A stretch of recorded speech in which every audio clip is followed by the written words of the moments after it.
like that early diagnosis is so key. What was different about Thomas Eric Duncan is he was in full-blown symptoms, extreme symptoms. So will it really be key to monitoring that fever of anyone returning from this area?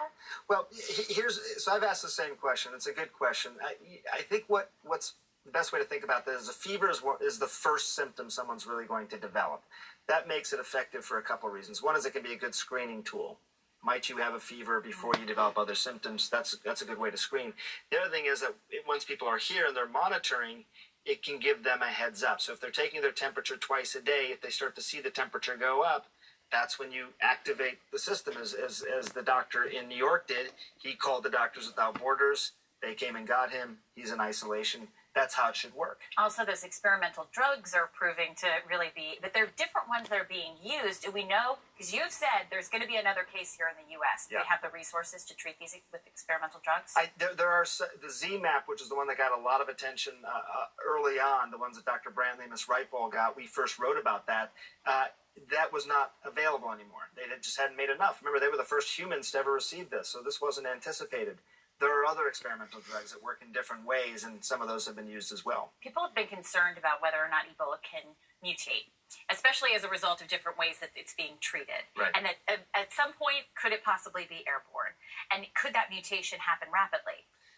Mutations are constantly occurring, and they follow these mutations. And the more that the Ebola virus is circulating in human beings, the more mutations it undergoes. Every human body is a little different, so it mutates slightly each time.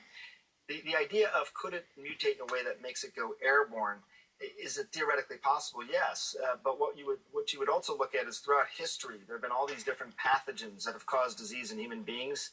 HIV, for example, has been around for decades. It's mutated in many different ways, but it never mutated to change the way that it transmits.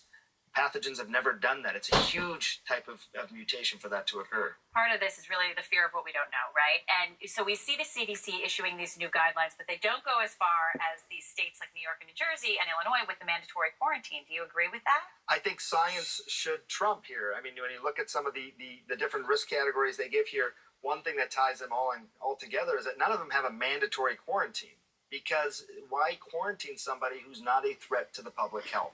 That's why you do quarantines. It's to protect the public. If someone is not a threat to the public health, simply putting them away can have other consequences. They get stigmatized, they can't work, people are going to be less likely to go to West Africa and do this sort of work if they have to come back and be quarantined when they come back home, not be able to see their friends and family. If it made sense, of course you'd do it.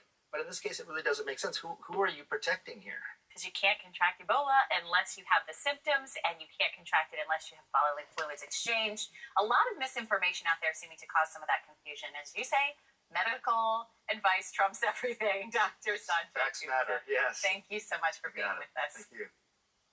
Well, one of the most famous houses in the world